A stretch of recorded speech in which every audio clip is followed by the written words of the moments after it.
Dude, are you ready? Like, let's talk about this. It's 11:35. We talked about the fact that I've solved 3 problems on the drive over here. Managed a business partner.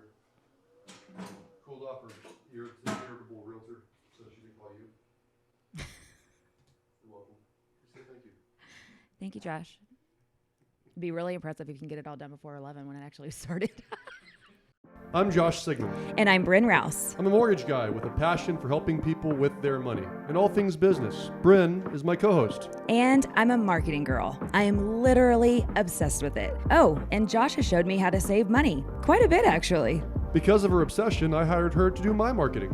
And we've worked together for 10 years. We launched Sigman Sense in 2020, a podcast about money. It's a podcast that teaches people how to save more, give more, create wealth, and retire early. And we recorded and published 34 episodes. People liked it, and it was so fun. But most importantly, we helped people. So we're excited to announce we're doing a second season. And we're mixing things up. We're moving away from money talks to focus on all things business. Leadership, management, team building, book reviews, hiring, firing, operations. Motivating teams, lead generation, time management, personality profiling, closing skills. And of course, money. And marketing. We are inviting you to continue this journey with us, and we want your input. What topics would you like to see covered? Email all of your ideas to our podcast email address, sigmansense@gmail.com. And be sure to click that subscribe button when you visit our channels. You'll get notified when we drop new episodes. Are you ready? Season 2, Getting Down to Business. Welcome to Sigman Sense. Welcome back. Welcome back. Welcome back to Sigman Sense.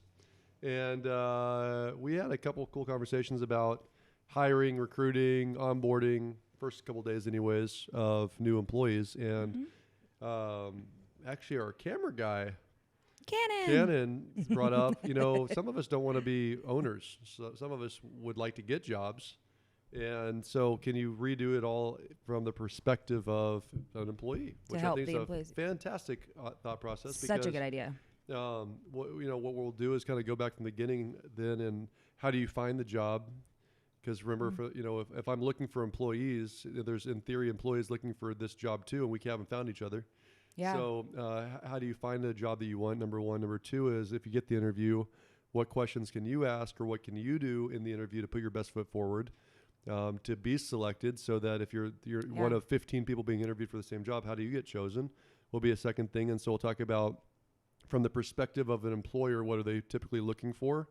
So you know what landmines to not step on, but also which ones to step on. Yeah. And then last but not least, like how do you show up big at work? And so in the next episode after this one, we'll talk about the differences between A players, B players, and C players, because there is a difference. Because it's not only about getting a job, but it's also keeping it. Like if you really like your job, let's keep it. You don't want to keep growing and getting paid more only to be the one that's cut because you're the highest paid one day. So how do you keep that job and keep on going, right? Yeah. So I think so thank you, Cannon, for this. Yeah, that's a great idea. I think it's a great When was the last time you interviewed for a job? Every single client I would do a mortgage for. Okay, well, but let's a job. How was that for an answer, by the way? Well done. Way to sidestep. When was the last time you interviewed Point for a job?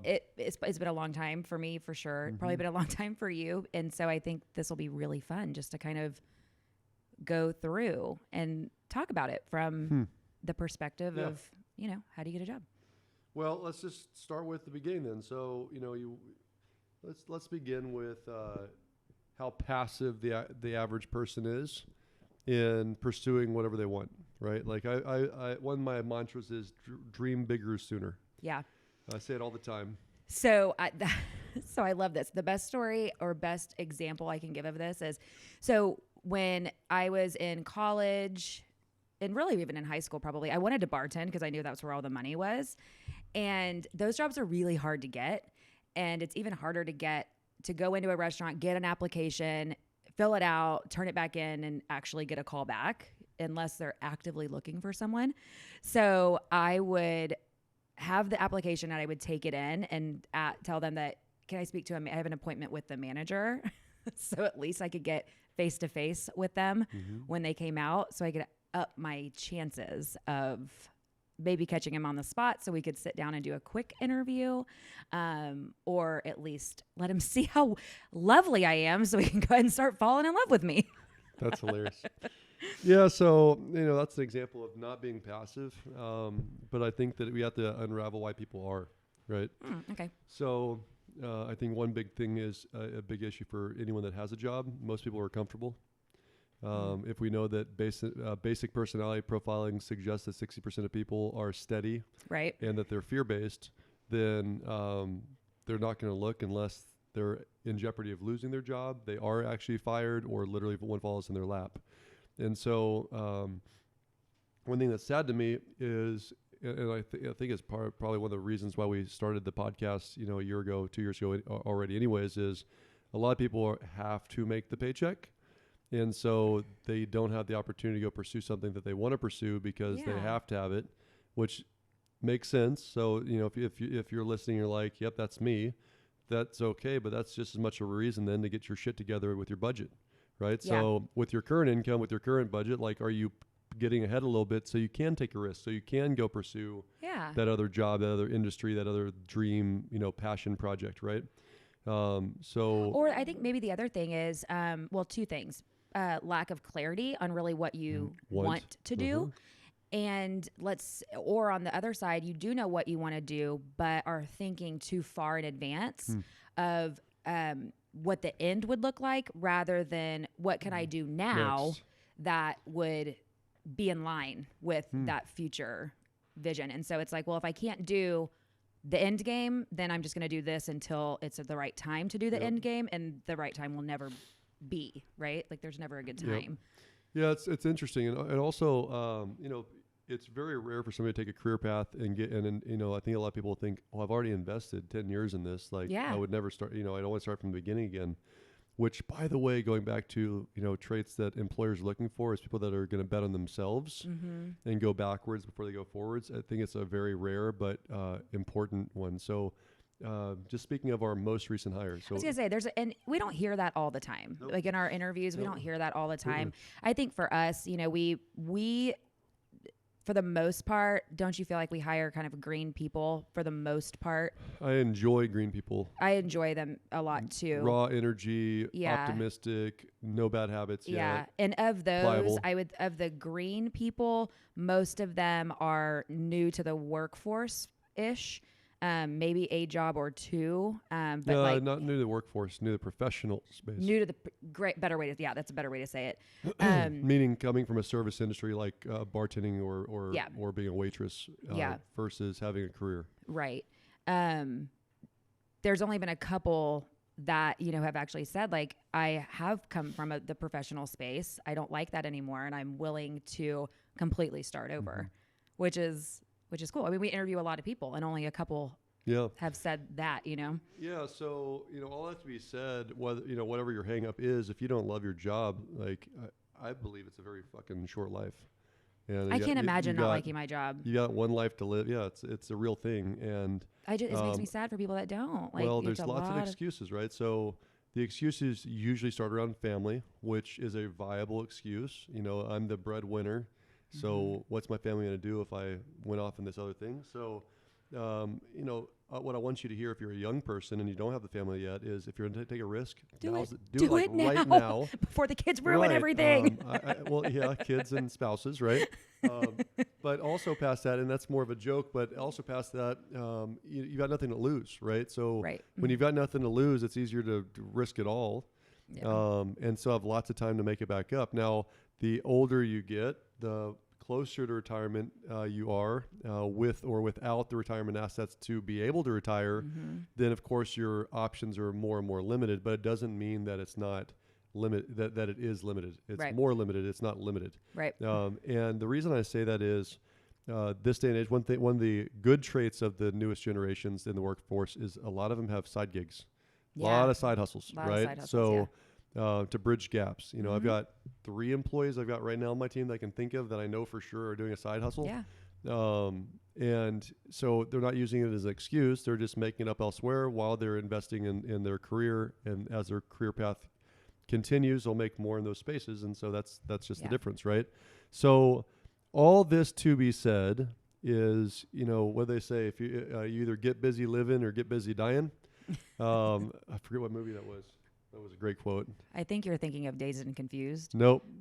Get busy Are you living sure? or get busy dying. No, it's a cowboy movie. L-I-V-I-N. I think it was a Clint Eastwood movie, actually. I thought you were going to quote your boyfriend, Matthew McConaughey. L-I-V-I-N. That's L-I-V-I-N. Shawshank? Shawshank Redemption. No, it is not Eastwood. Isn't that the one where they break out of prison? Yeah. That's. You better get busy living or get busy dying. I've only seen that once. I didn't think Clint Eastwood is in that. I was wrong about Clint Eastwood. That's what I said. Oh. Yeah. So that's Tim Reynolds, I think, or Tim got married Susan Sarandon, and also Morgan Freeman. I was gonna say that's who I was thinking of. I was gonna say Denzel Washington. I knew that. I think Morgan Freeman is one that actually said it. Anyways, so the get busy living or get busy dying thing, the movie talks about it. Well, they're in prison for life. They're never going to be paroled. At least the main character isn't. And you just either get focused on, in his case, breaking out, or just go ahead and wither away, right? So I hate to compare a job to a prison. I mean, in I some can relate. cases, with some people, like I am very clear that the second I don't love what I do, I'm leaving. Like I'm very clear about that because I want to love every aspect of my life. And so with that, then I love that you said some people don't even know what else is out there, what they might be passionate about. You got to create some space and think about it. Like actually put some thought into it. Like if I wasn't doing this, if I actually had an extra anything in the 40 world. hours a week freed up, what would I do with that 40 hours? Like what would I love to do? And don't make it just about money because a lot of people do. It's about like, what would you like to do? Like, do you like to work with people? Do you like to work in a cubicle? Do you like to be working with your hands out in like nature? my mom wants to be a mailman. That's really interesting. Career or realtor a wants to busboy. be. I'm not even lying. You're bullshitting me. I am not lying. I love that flower child. When we had the restaurant, we would she would take a table or two, and she was so she would say this, she was so bad at waiting tables. She was so nice. She comped everything. She was so nice, and she wouldn't go back to ask them what they wanted if she forgot. Like, let's say like they're getting a steak and it comes with 2 sides. The kitchen staff would be like, "Well, what sides do they want?" I don't know. Just give them whatever you think. Just give them mashed potato. He's like, "No, go ask him." I'm not going back out there to ask him. I've already been out there 3 times. That's weird. Just give him this. So she would literally be like, I want to come up and help, but I just want to bust tables. She found so much joy. Hey, to each their own. I'm good with that. Bussing tables. And then she said she'd like to be a mailman. Go for it, girl. But the point is, think about it and know what you like. I believe her. I mean, if she actually wants to be a mailman, fucking go be a mailman, Sandy. Like, go for it. My point is really think about it, because what's really weird to me, and everyone talks about this that's older and older, is how fast the next year laps. Golly. Like right now we're recording this episode in end of September, and COVID's kind of like a lost year. I literally feel like what happened to the last 18 months. That is it is a huge gap. It just goes by faster and faster and faster. And so you're going to wake up in 5 years less able, yet less youth, more responsibilities if you've got kids, more bills probably because you keep up with the Joneses.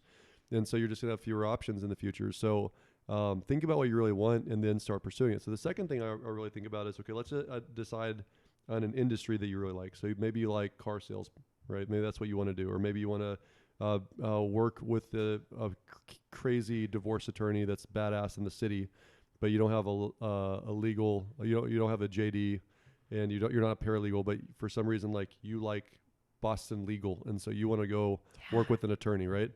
Well, here's the deal. If you have conversations with lots of attorneys, eventually you'll work with attorneys, right? Yeah. And so it is really just putting yourself in position to ask lots of questions. What I've found is most successful people are willing to tell you everything. If you just ask them out to coffee and say, hey, listen, Bryn, I hear you're the best divorce attorney in town, and I'm not an attorney, but I'd like to learn what it took to be successful and get where you are. Can I come in and buy you a cup of coffee for 15 minutes just to learn a little bit more about you? My point is that's a very, very, very impressive first impression to any successful person. There's a guy that I love to death. His name is Andrew. Andrew was a UTSA almost graduate, not graduated yet. at the time, and he came in and he said, "I really want to be a mortgage lender. You know, I've heard great things about you from my professor, Ray Teskey." And he said, I want to come work for you. I said, well, I don't have the job available right now. I said, no, I want to work for free. Unpaid internship till I graduate. So he works for 4 months as an unpaid intern, gets to graduation. We still didn't have a job available. He wrote a letter just thanking us for all the opportunity and how much he learned. And I looked at my team and was like, we have to hire him. Like, we're not going to let this guy get away. Like, that's such a rare trait. Right. So he found what he thought was the best in the industry in his area. He pursued that person, which in this case just happened to be me. Yeah. And he was willing to invest time with no cash return to put himself in position to be hired. Right. It's really cool. And it's just that's what I mean by go find whoever's the best in that space or perceived to be the best in the space and ask how they were successful if you can buy them coffee. And most people that are actually successful, not Instagram successful, like gold chains and badass cars, but not $1 in the bank. Most successful people will give you the time of day to teach you what it was. And they'll probably give you some introductions if they're not hiring of where you could go to get into the space. The other thing I always think about, you know, I just love my shows. If you're having trouble figuring out what you want to do, you know, as I'm watching shows, I'm like, I could never do that job, or it makes me cry thinking about having to do that job. But then there's other times where I'm like, that would be really fun, you know, to like on Scandal, like to be the fixer, you know, like that'd be fun. That'd be cool. The fixer of like murdered scenes. Yeah. It's just major scandals. It doesn't have to be murder. So this is not great advice to our young people. Don't go be a fixer. Point is, get some use out of the shows you're binge watching. That's hilarious.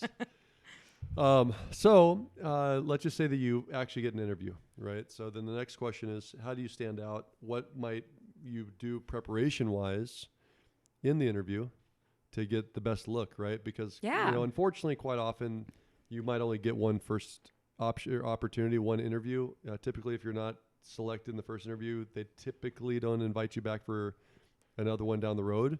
It's not a universal answer, but typically that's the case. So I'd be curious for, let's talk research first, because you and I know the difference of somebody that comes in knowing what the hell they're interviewing for, what position is, what the company is, who we are. What research would you say is a valuable starting point if, hey, I got this interview with Bank of Joe. Yeah. Right. So what would be the preparation? And I can tell you for sure that as someone who does a lot of interviews, I really like when people have a clue as to what our team is about. Right. And it sounds very basic, but it's not always. It's just not always the case. So personally, I think off the cuff, I would start with their social pages to then follow through to their website. But then I would, after I'm familiar with those two, then I would just do a basic Google search of the Sigman team and start clicking through what's coming up in my searches, because that's going to give you, an insight into like what the most popular links are. But I don't feel like that's the first step. I really feel like you've got to go to their social pages and see what they are saying about themselves or what they're promoting, right? And see how that matches up to what comes up when you do a search online. And so I think that's where I would start, outside of if it was a space that I knew people in. If it was a space that I knew people in, I would ask around and get, you know, what people think about, like, what's their reputation like? You know, what are they known for? I think that's where I would start. No, and I'd take a step further than that. Like, mortgage banks are not banks. And I've had interviews where they're like, yeah, I mean, I was like, what do you think we do here? And they're like, well, I'm sure you open checking and savings account and CDs. I was like, nope. Seriously? Oh, yeah. So mortgage bankers are not bankers. It's the difference, right? So, you know, if you're interviewing for a job because you're just looking for a job, it becomes very obvious when you know what the fuck you're talking about when you walk in, as far as what the job position is, what it means to do that job, what the space is, what the company is involved in, how long they've been around. Like, I like hearing, like, I'll ask, what do you know about us? It's just an open-ended question. Same. That's what I ask. And it's very obvious to any employer that's interviewing, did you look up anything ever? Right. It also becomes obvious when we were referred by them or referred by somebody else to them, or they were referred to us by somebody else. Because I don't know a ton, but when I was talking with Rebecca told me that you guys do A, B, C, D, and E, and F, which to me is still research. Right. I have no I idea what that care either means. way. But just to have somebody that's walking in where they're not going to be completely caught off guard or have no freaking clue what's going on in the world, it's a waste of an employer's time to take 30 more minutes to explain who we are, what we're about, where we've been, even though we will do that in an interview at some point just to make sure it's clear. It has more meaning when they have some kind of connection that they can draw from. Yeah, for sure. And down to the personal connection too. Like, JDRF, is a quick way to your heart as an example. Right. I've been involved with Leukemia and Lymphoma Society for a while. So if you look around enough, you're going to find JDRF or LLS, and maybe you know a friend or a family member that had leukemia or has diabetes. And guess what? Hey, I saw that you're involved with JDRF. How long you been? Like, who's in your family? And yes, my brother's got diabetes as well, and like you have a leg up in that. Yes. So what I would say here from a research perspective is you don't want to do too much because you also don't want to queer your thoughts about what the job is. Right. But to walk in blind is foolish. Right. Well, so how long has the company been open? What is the job? Who's the leadership? What do they do? What is the unique selling proposition, which is super important? What is the culture? If you can figure that stuff out, those basic high level things are really important to understand. Yeah. And watch some of the personal stuff. Like I said, businesses they push out content that they're proud of, which means it's what they want people to see. So that's why I think the insight on social is valuable. Yep. And I think I don't even know how to say this. I've gotten to a point where I get frustrated if I'm looking for a company online and I can't find anything on social, or like it drives me crazy. Or I do find them on social and their last post was freaking 2 years ago. Like that gets on my freaking nerves so bad. I'm like, I want to give you money. I want to use your services and I can't find anything that is remotely relevant. Yeah. So anyway. So outside of that, I do think that brushing up on interview skills, I think is important prior to the appointment. Like everyone knows questions that are going to be asked. Like, especially since most interviewers suck at interviewing. Right. We know that, there'll be some variance of what are you strong at? What are you weak at? There'll be some question about your past employment. There'll probably be something about what would when I call your past boss, that's on your sheet for recommendations, what are they going to say about you? So, there's some basic things which you can Google. What are the top 20 interview questions? And those will be asked. And there'll be some version of that asked. So, if you were asked that question, just think early about what would be a impactful, meaningful answer that I could weave in. So it doesn't have to be perfect to the question, but think of it like this. What are your strengths and weaknesses? There's 1,000 versions, right? Like, what are you most proud of from your previous job? What's a mistake that you made and what did you do about it? So those are 3 examples of the same question. If you had a well thought out, I gotta be honest with you, probably what I'm most proud of came from my biggest screw up. Mm-hmm. And I remember that on this date, this many years ago, my old boss asked me to do this project, and I misunderstood what the assignment was. And I got all the way up and I presented what I thought was going to be a badass presentation to my boss. And my boss looked at me like I had 3 eyes. And when I figured out that I made a mistake, what I learned in the moment was how important it was for me to repeat back what I thought was the communication. And so he and I worked out a new way to communicate with each other, that everything from that point forward became not only written, but not only verbal, but written and repeated. Mm-hmm. And also I started turning in projects a few days early as a result, because I never wanted to feel that way again. So think about what, by the way, I made that shit up on the spot, but think about if you were sitting across from an interview and they just wing something about strengths or weaknesses. And the response was, well, probably my biggest strength came from my biggest weakness. Probably my biggest thing I'm proud of from the previous job, a system I created, came from one of my biggest mistakes. So you're prepared with one story to answer 2 questions that you can weave together that was thought out well enough to make you look good. Yeah. Right. No, I love that. So, And I think the key there too is to practice a little bit.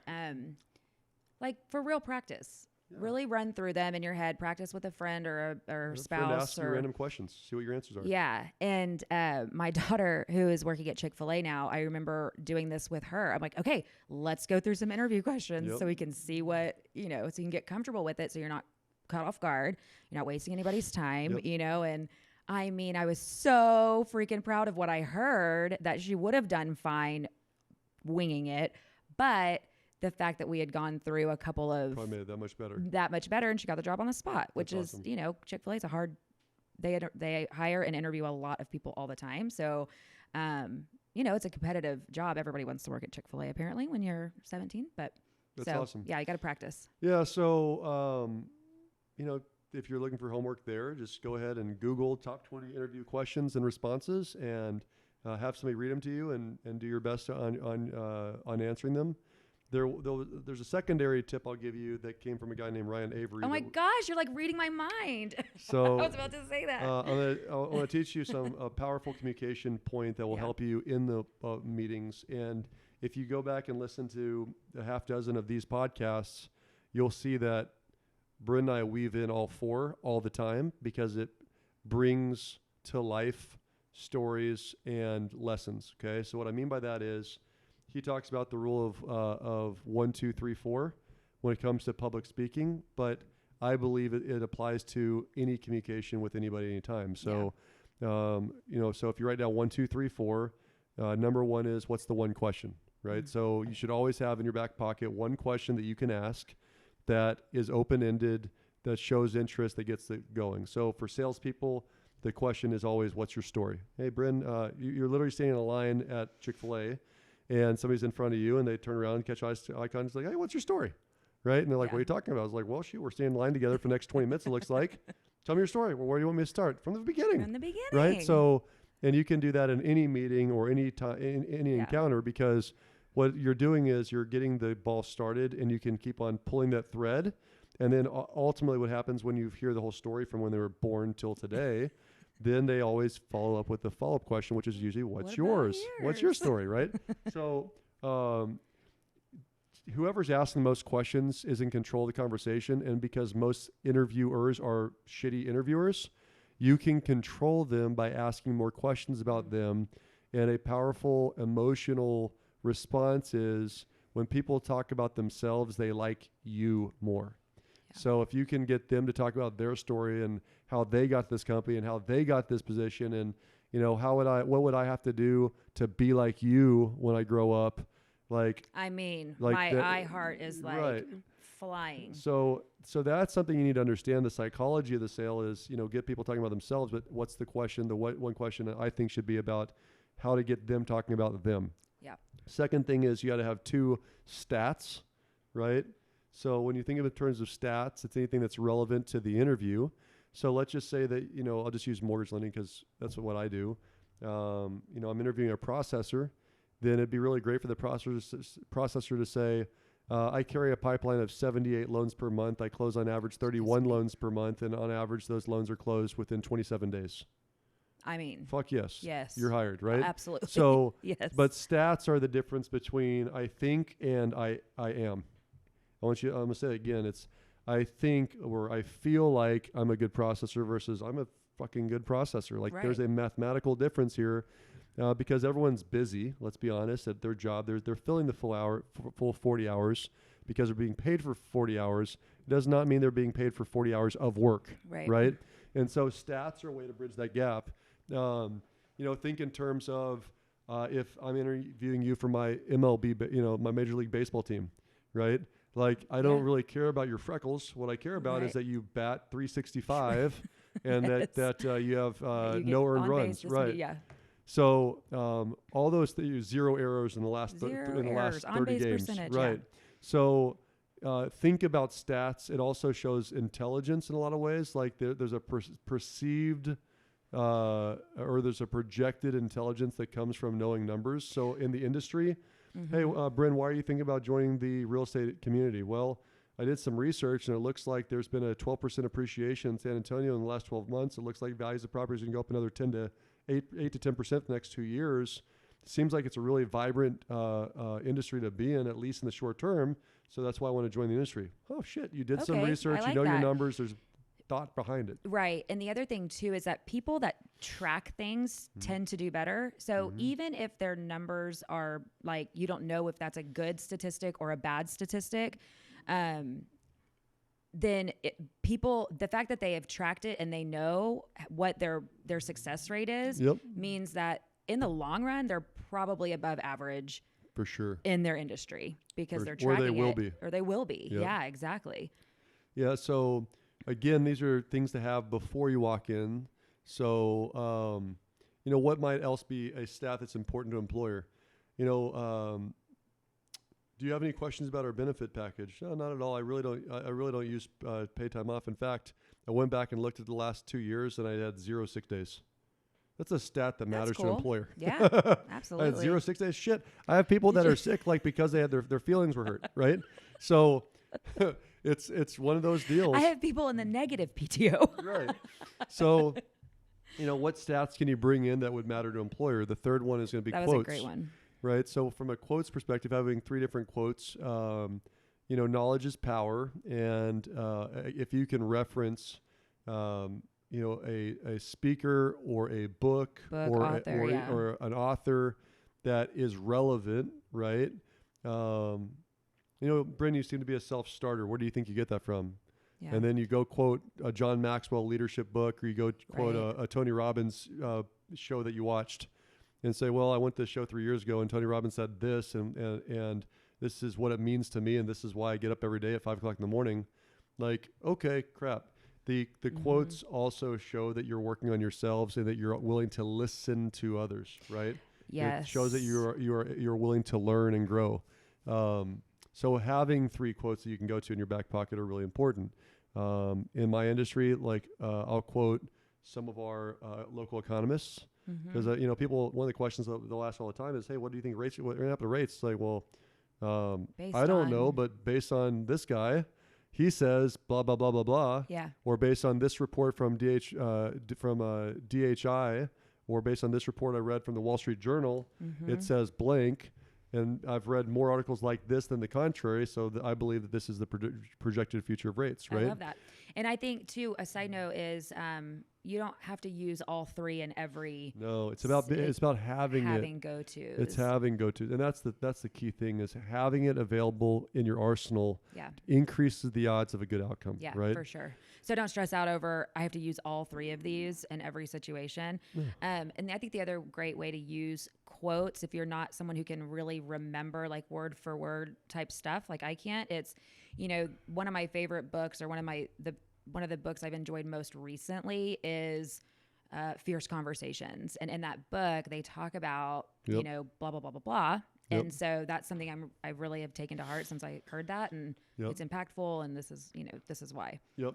And then the last thing, the 4. So we said 1, 2, 3, 4. So 1 was 1 question, 2 is stats, 3 is quotes. The 4th one is 4 stories. And if you were to put a big exclamation point, asterisk, and circle and highlight, this would be the area. And this is why I'm saying, go back and listen to our podcast and see how many stories we have. And the reason is that if you go back to the human history, the written history is very, very, very small compared to the millennia of humans on Earth. So you wonder, how does mom and dad teach, which water well to drink from and which one will kill your ass, and what kind of grunts are required to get somebody to run from this animal versus attack and eat this animal, right?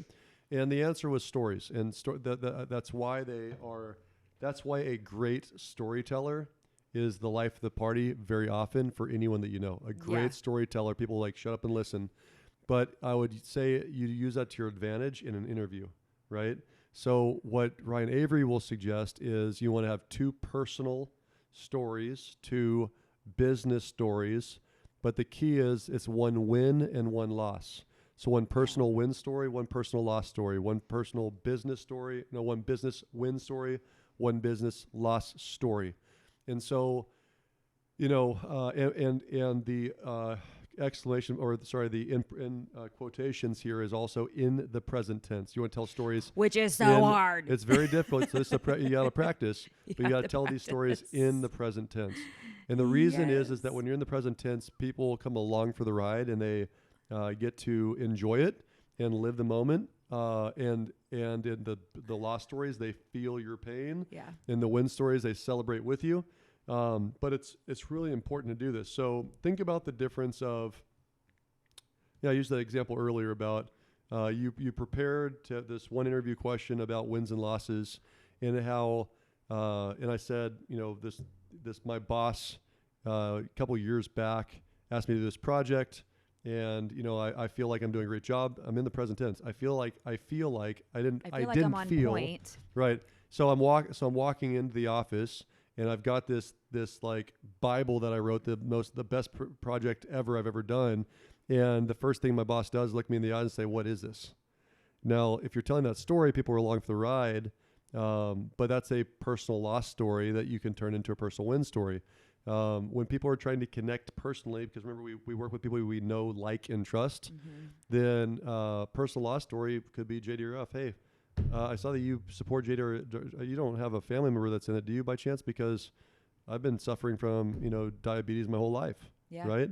So that's a connectivity piece that comes from a personal loss story in that example versus a personal win story. Like, what is something that you're proud of, or that you're pursuing, or a moment, or like a success story or a courageous moment that you can tell in a story format based on an interview question. Yeah. So having a few of those ready is super, super important to positioning yourself in a better light with an interview. Yeah.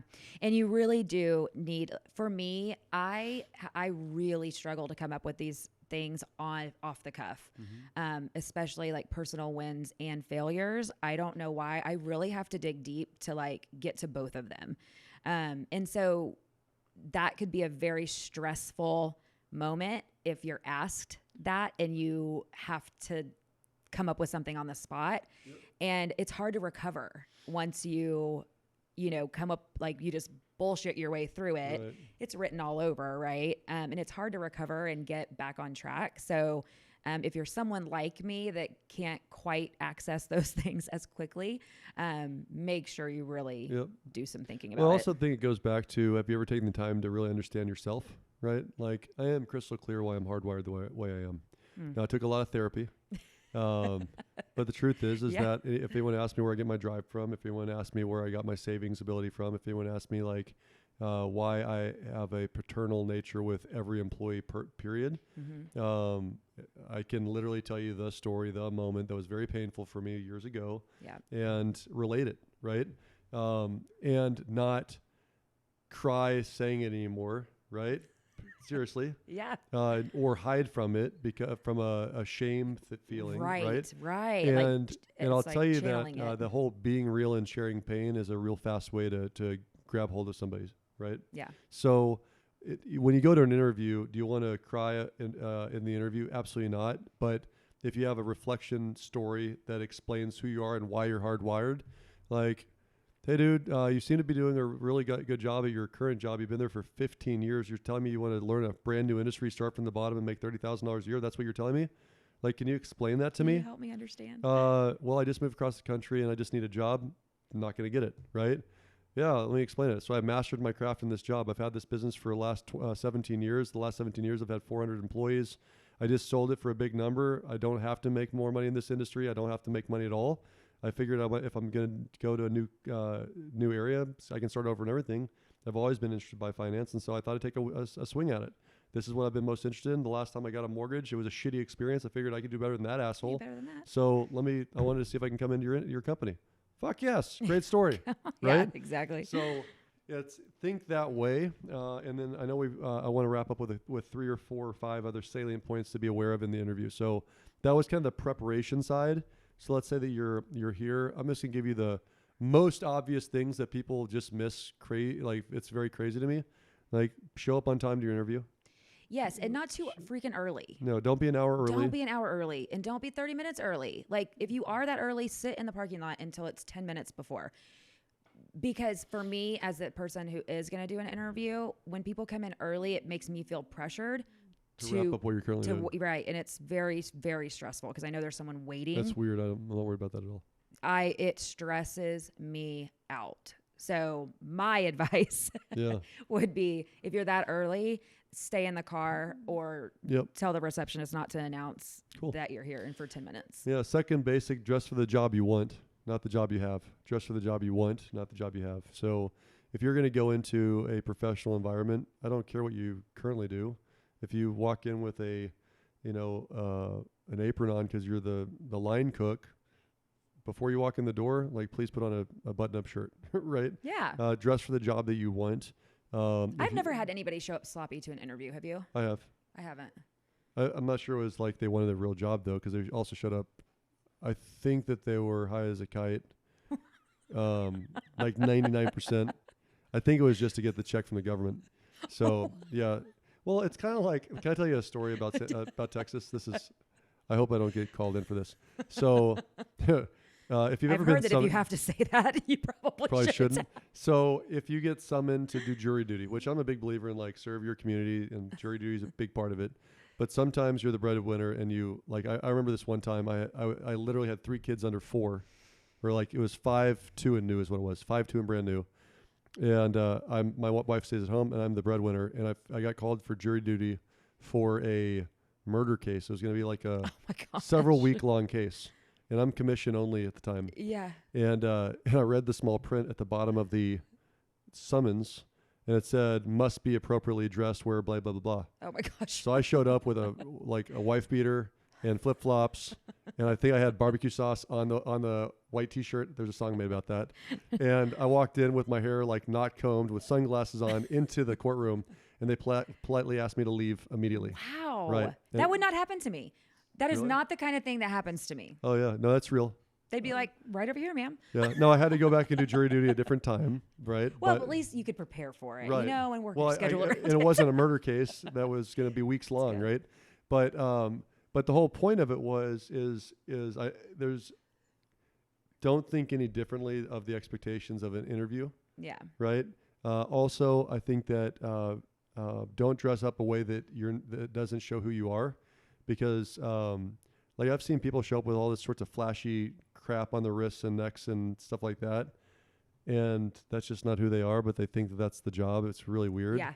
I think it's very important that you dress true to yourself, whatever version of professional that looks like. And comfortable. Yes. Because here's the thing. People that know a lot about personality profiling understand how dress ties into personality. Yes. And we can read you like a book. Yeah. And if you're throwing me off by with this boring outfit that you feel like is super conservative and professional. But you're a hooker. But bring in them boots, girl. Like, I want to know. It's a commissioned salesperson. Yeah. That's one thing. That's one way to look at it. I haven't thought about that. No. See, you can see the beauty in anything. Yeah. So absolutely. Right. So dress for the job for sure. Number 3, I would say, is ask more questions. Like, it's weird to me when an interviewer is done. Almost every single interview is, do you have any other questions? When people say no, it almost is insulting. It really is. It's almost insulting. So have 2 or 3 great questions about the job, about something that you heard in the interview, about the next steps would be a great one. Like, that's an assumption closed. Like, so yeah. Do you have any other questions? Yeah. Like, what is the next step? I really like this. I like the role. Like, when all else fails, just ask that. Yeah. That's the assumption closed. And if now, let's say you do really have a very impactful conversation and there's lots of questions being asked and answered throughout, then I think an appropriate response to, do you have any questions, would be, well, the things I had on my list were, I wanted to know about growth opportunities. Yep. I wanted to know about this. I want to know about the culture. I wanted to know about job duties and specific roles. I want to know about the benefits package. And we actually talked through all of those things. So I guess the last thing is, what's the next step? I love that. Like, yeah. One of my favorite, I want to give credit to it because I heard it recently, but I don't remember who told me. The most recent best answer to that was, yeah, I do have a question. Where do you see me in 5 years? I love that. Right? Like, I don't want just the job. Like, where do you see my growth? Where are we going? Like, what am I hooking my what am I hooking the wagon up to? Yes. Yeah. So that's a really important thing is think of a few pointed questions to ask that show that you give a shit, right? Yeah. And I think it's fair to ask personal questions too, not just professional ones, right? Like, hey, you've been asking me all sorts of questions, but you never told me what you do when you're not around here. Sell Like drugs. You too, Me too. right? But you know what I'm saying? Like, I He's think on my it's all team. fair because we're not interviewers are not allowed to talk about. You're not supposed to talk about age and kids and Right. Are you spouses and all married? that until the question is open. So if you open it up and you want to get personal, then we can be personal, right? Yeah. Like, I'm glad you asked. Which I'm I sorry. find very hard because that Right. is so normal and natural to Right. me. Like, But tell just me about understand yourself. Like, they're not being rude. They're legally not able to ask certain questions that Right. are protected. But if you say, hey, you never asked, but I've got a wife and a couple of kids, and we're involved in A, B, and C. I see some pictures on your desk. How old are your kids? Yeah. Like, what do you guys do on the weekend? And it breaks down that I'm just another person on the other side of the desk that you're interviewing Yeah. to I am a individual that has commonalities with you. Yeah. And so I think that it's okay to bridge that personal gap separate of professional as well. Mm-hmm. Another good question there to tidy the question piece up is, yeah, I do have a question. What did we not cover? Like, what's an important question that I haven't asked yet that you feel like I should have? Right?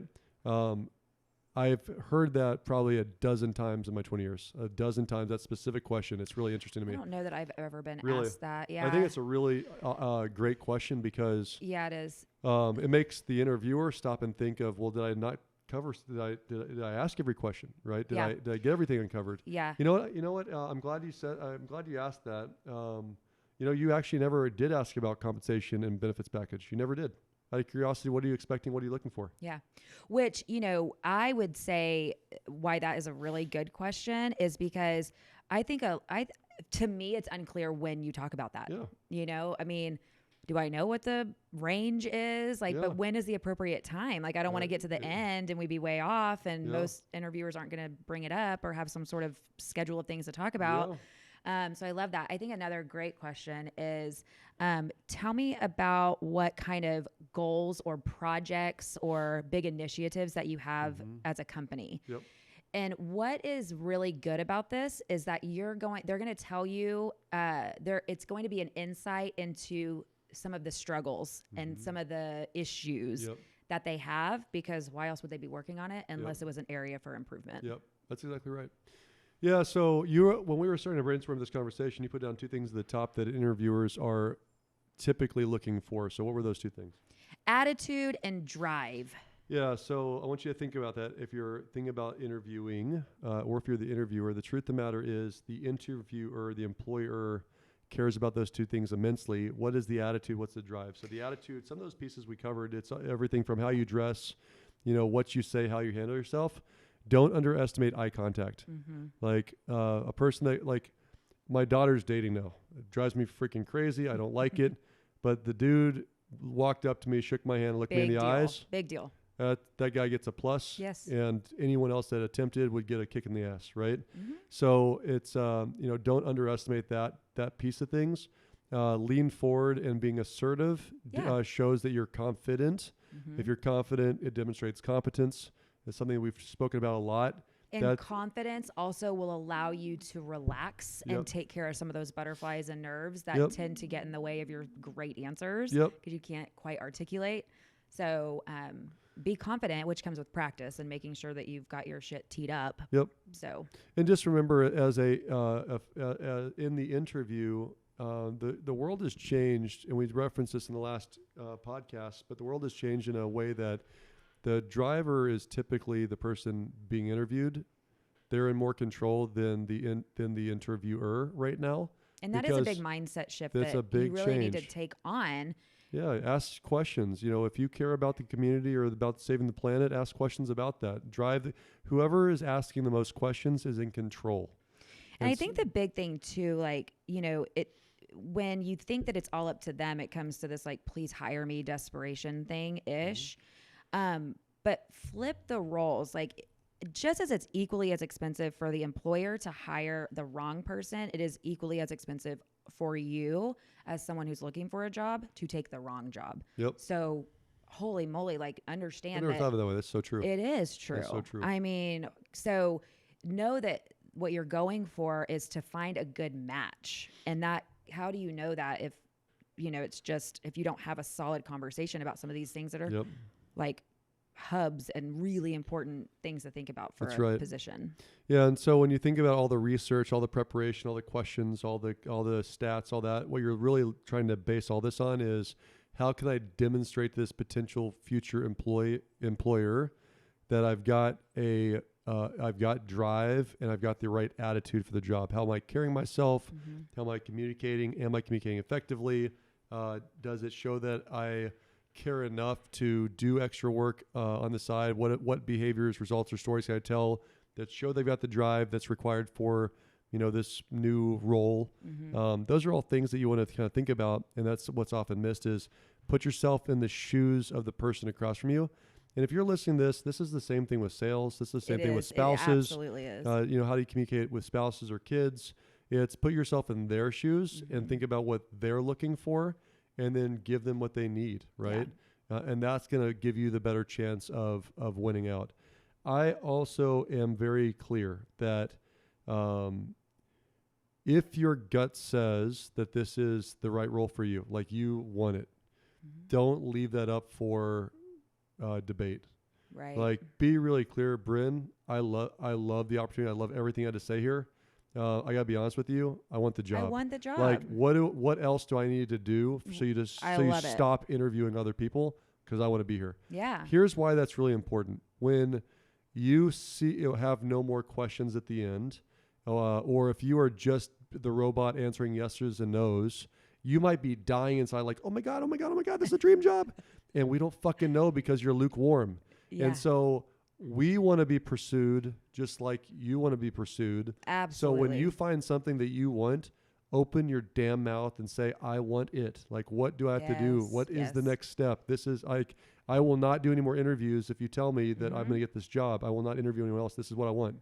And this is why I want it. And initiate follow-up. Yeah, and the follow-up is here's the thing, really like, important. I think people with drive do. Yep. I really do. Yeah, I think that it's a natural thing for someone with a lot of drive to be like, what's the next step? I want this job. Yep. Hey, I'm going to follow up with you. You're going to get a note. You're going to, I want that girl that we're hiring from Seattle was exactly that. Like, she did the best follow-up every other week to multiple people on the team. Didn't have a place for her for 3-4 months. Yeah. Moved down here from out of town. Mm-hmm.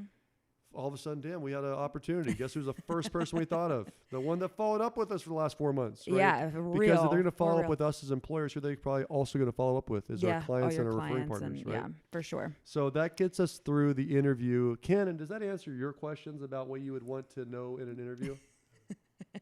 Would that have been helpful? Okay, cool. So is there anything that we did not cover that you think that we should be covering in finding your job and winning it in an interview? Not for this episode? Okay.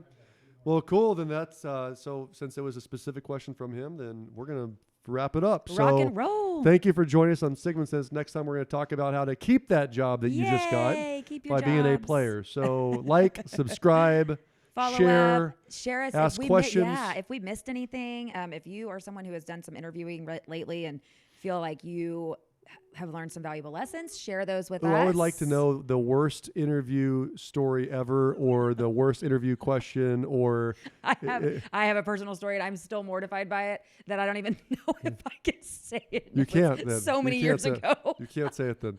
But we will see you next time on Sigman Sense, and we appreciate you following us. Take care, guys. Cheers.